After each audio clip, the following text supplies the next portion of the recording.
We welcome you to our weekly one-on-one with head coach Nick Sirianni, presented by Wawa. I'm Eagles Insider Dave Spadaro, and it's the bye week. I hope you're all enjoying your time off.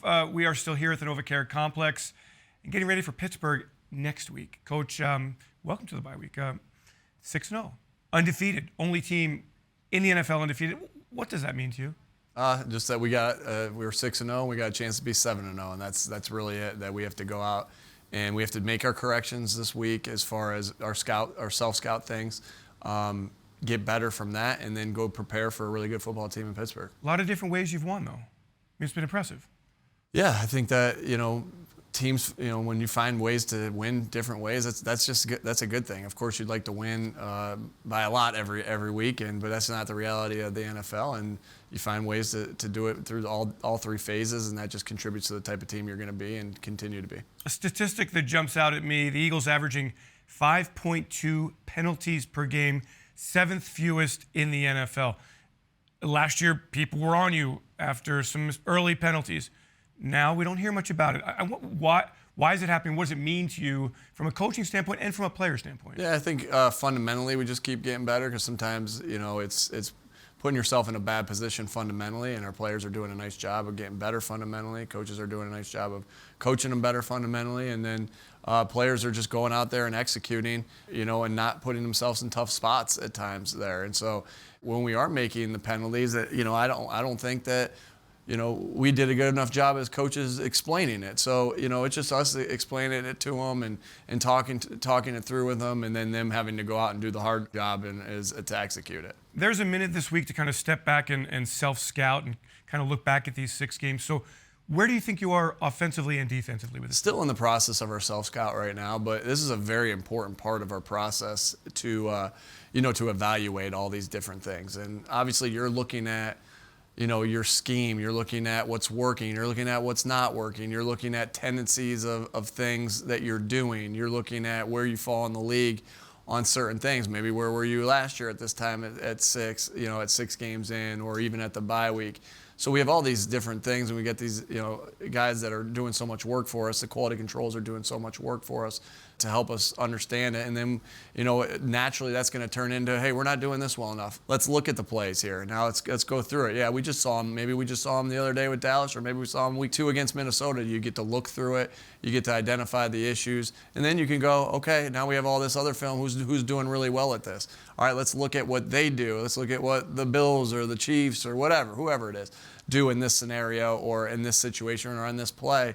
And you got an opportunity to really make yourself better here. And so that's why, yes, it's a bye weeks for the players to recharge. They're not here right now, and it's also for the coaches to recharge. But we got to grind in this week as well, because it's just such an important part of your development as an offense and as a defense and as a special teams, when you can identify the good and bad things that you're doing. Great answer. Nobody really kind of understands how much goes on behind the scenes in this week. All right, there was a play on Sunday. Yeah, I'm working. Yeah, I'm working. I love it. We know that. Coach, there was a play on Sunday night that I just don't feel got enough attention. 4th and 4, end of the first quarter, Eagles at the Dallas 10-yard line, and you were able to draw a neutral zone infraction. Keep the drive going, 1st and goal. Next play, Miles scores a touchdown. Why did that play work? I mean, what do you love? You reacted with joy on the sideline. Sure, we work different scenarios there. So, we do a lot of on the ball, going fast things. So you don't know if we're on the ball going fast. You don't know if we're on the ball checking to a play, because we do that as well. And you don't know if we're on the ball trying to get you to jump offside. So there's this balance of the different things, the different tempos that you run, that puts doubt in the defense's mind. And that's what you're trying to do on everything. You don't ever want to be predictable on anything that you do. You want to put a seed of doubt in their mind. And hey, like when we go up there and we go fast, and if you're not ready as a defense, our offensive line is going to be able to push you off the ball. So you got to react, right? And so, it was exciting that when you put that work in and the players execute it, like, that's pretty sweet. I mean, that's why you get into this, and to see the players get excited about that as well. It's just an exciting thing. And this is, hey, it's an emotional game. It's okay to show emotion, right? This is not you don't. This isn't a golf match where you have to be quiet and well, they go pretty crazy on golf matches after they hit it, but you have to be quiet. Like, you can just really show your emotion after it and not have to, you can take your bat and slam it down on the ground, right? Like my guy at the Philly, like he did. You can do that after a big play like that, and that's what's exciting about sports. All right, final question then, relating to that. You talk about situational football, that kind of play. Is that what you're talking about? Because so fans can kind of understand. Are you practice that kind of moment? Yeah.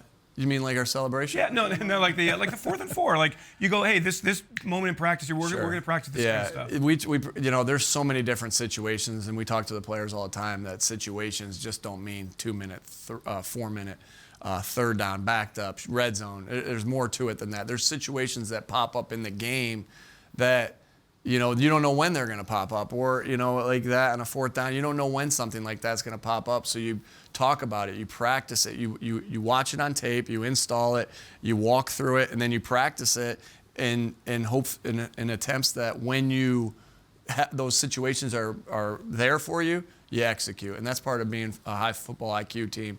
That we're always preaching and talking about. I love tying it all in. Coach, thank you very much. That's our weekly one-on-one with head coach Nick Sirianni, presented by Wawa. The Eagles off this weekend. Back a week from Sunday against the Steelers at Lincoln Financial Field. Thanks for joining us, and until then, go Birds!